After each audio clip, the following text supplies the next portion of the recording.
Hey everyone, I'm Olivia Johnson. I'm 28, a marketing executive, and until recently, I thought I had my life all figured out.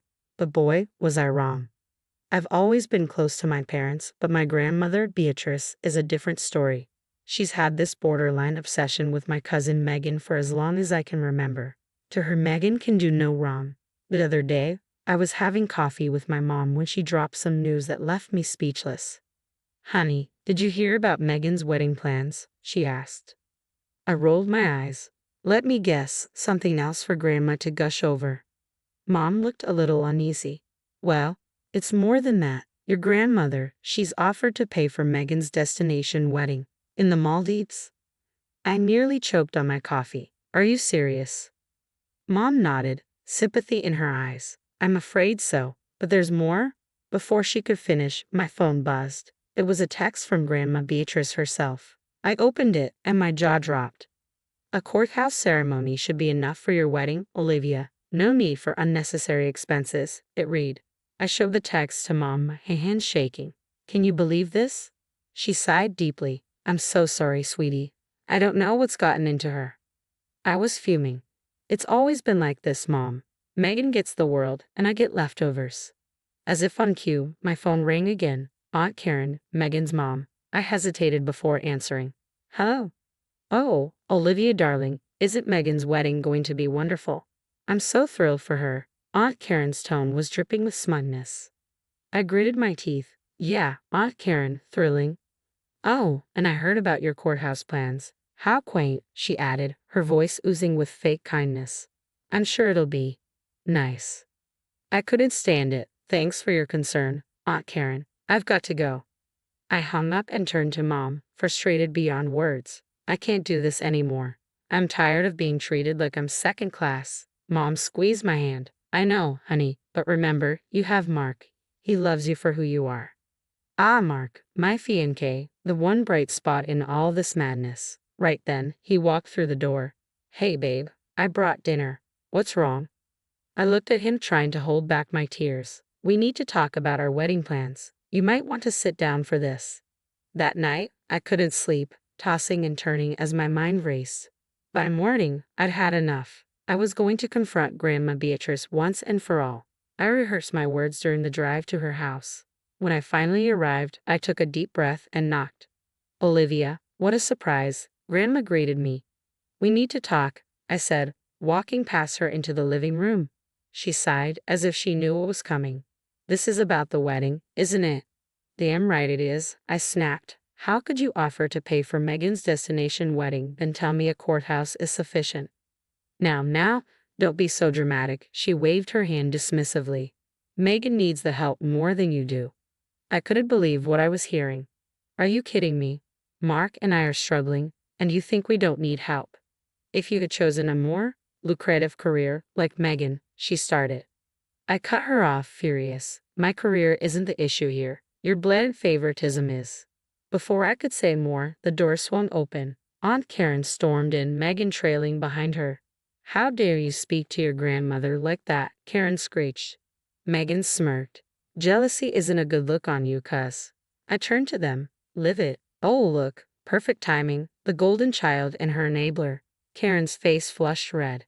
You ungrateful little. Ungrateful. For what? For years of being treated like I'm less than Megan. I shot back. Megan stepped forward, her voice dripping with false sweetness. It's not my fault Grandma loves me more. Maybe if you weren't such a disappointment. Something inside me snapped. A disappointment. I've worked my ass off for everything I have, unlike you, who's had everything handed to you on a silver platter. Grandma stood, her voice shaking. That's enough, Olivia. I think you should leave. I stared at her, hurt and anger warring inside me. Gladly.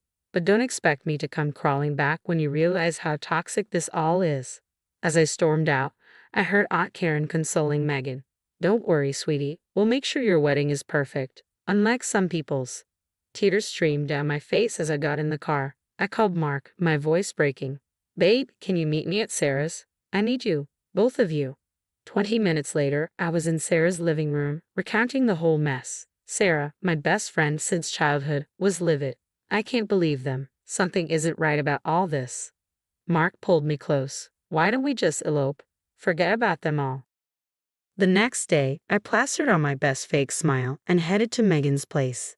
The second I stepped through the door, she started gushing about her wedding plans. So, I'm thinking a sunset ceremony on the beach, followed by a reception under the stars, she said, beaming. Oh, and you have to see my dress. She shoved her phone in my face, eagerly scrolling through pictures. I feigned interest, nodding and offering the occasional compliment, all while keeping an eye out for the right moment. When Megan excused herself to the bathroom, I quickly grabbed her phone and began snooping. What I found made my blood run cold. There were texts between Megan and Aunt Karen, talking about securing the bag and making sure the old lady doesn't change her mind. But the real shocker was a string of messages with my Uncle Tom about moving money around. They were manipulating Grandma behind the scenes, and it wasn't just about Megan's wedding. It was about siphoning funds. I snapped a few quick photos with my phone just as Megan walked back in. Find anything interesting? She asked, eyeing me suspiciously. I forced a grin. Just admiring your dress again, I lied smoothly. That night, I called Sarah. I need your help, but you can't ask questions. She hesitated. Liv, you know I can't break big confidentiality. I'm not asking you to, just, if you see anything weird in Grandma's accounts, give me a heads up, okay? Please, Sarah. There was a long pause. Finally, she sighed. Fine, but be careful. Over the next few weeks, I played the part of the supportive cousin while secretly gathering more evidence. I accidentally overheard conversations, peeked at documents Megan left lying around, and even followed Uncle Tom one night to a casino. The puzzle pieces were falling into place. Then, one day, Sarah called me. Liv, there's been some unusual activity on your grandma's accounts. Large withdrawals, transfers to offshore accounts. Thanks, Sarah. I owe you. Armed with this information, I decided it was time to confront Uncle Tom. I waited until I knew he'd be alone in his office and cornered him. Uncle Tom, we need to talk about the money you've been stealing from Grandma. His face went pale. I don't know what you're talking about. Cut the crap. I know about the embezzlement, the gambling, and I know Megan and Aunt Karen are blackmailing you. He collapsed into his chair, breaking down and confessing everything. He told me how it had started small, just a few withdrawals to cover debts, until Karen caught wind of it. She threatened to expose him unless he helped funnel money to Megan. Before long, it had spiraled completely out of control. Please, Olivia, he begged, tears in his eyes. Don't turn me in. I'll lose everything. I looked at him coldly. You should have thought of that before you stole from your own mother. As I walked out of his office, my phone buzzed with a new text. The sender was unknown, but attached was a video. Curious, I opened it and gasped. It was Megan, in a very compromising position with none other than Grandma's close friend, Richard. The text that followed read, Thought you might find this interesting. A friend. A grim smile spread across my face. The final piece of the puzzle had just fallen into place. It was time to end this, once and for all. The day of Megan's engagement party arrived, and I was ready. I'd spent weeks meticulously gathering every shred of evidence I could. As I walked into Grandma's lavishly decorated backyard, a wave of nervousness and determination washed over me. Olivia, so glad you could make it, Megan chirped, air-kissing my cheek. I forced a smile, wouldn't miss it for the world. As the party got into full swing, I waited for the perfect moment to unleash the truth. I caught Sarah's eye from across the room. She gave me a subtle nod. It was time. I clinked my glass, the sharp sound cutting through the party chatter. Everyone, if I could have your attention, I called out. Megan beamed, clearly loving the spotlight. If only she knew what was coming. I'd like to make a toast to the happy couple, I began.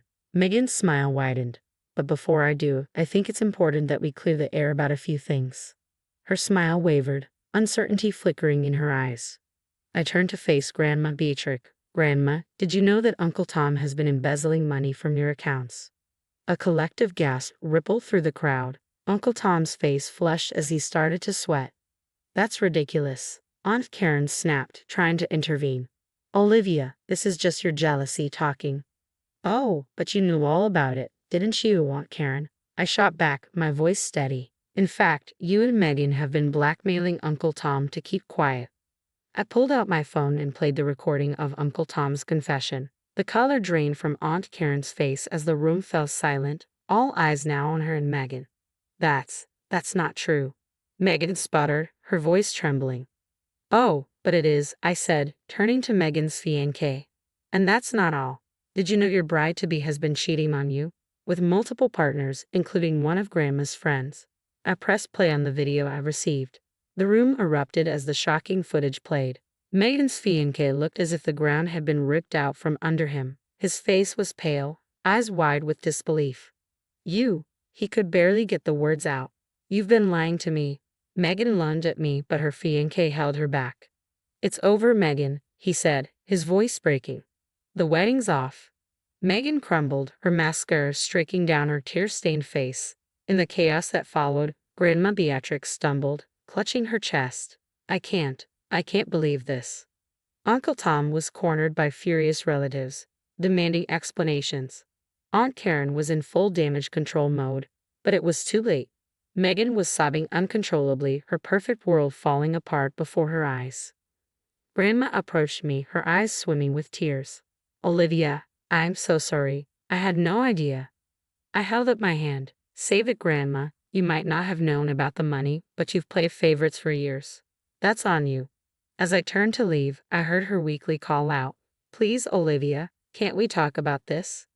I paused at the gate and looked back at the wreckage I'd left behind. Maybe someday, Grandma, I said quietly. But not today. With that, I walked out, leaving the sounds of arguments and tears behind me. Mark was waiting in the car, his expression calm but concerned. How'd it go? He asked as I slid into the passenger seat. I took a deep breath, feeling the weight of years of resentment finally lifting off my shoulders. It's done. Let's go home.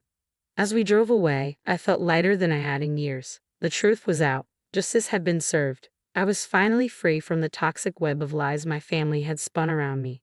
It wasn't the happy ending I'd once imagined, but it was the ending I needed. And for the first time in a long time, I felt at peace. Now, I have a question for you. If you were in my shoes, would you have exposed your family's lies and betrayals, knowing it could tear everything apart? Or would you have stayed quiet to keep the peace, even if it meant continuing to be treated unfairly? Share your thoughts in the comments below.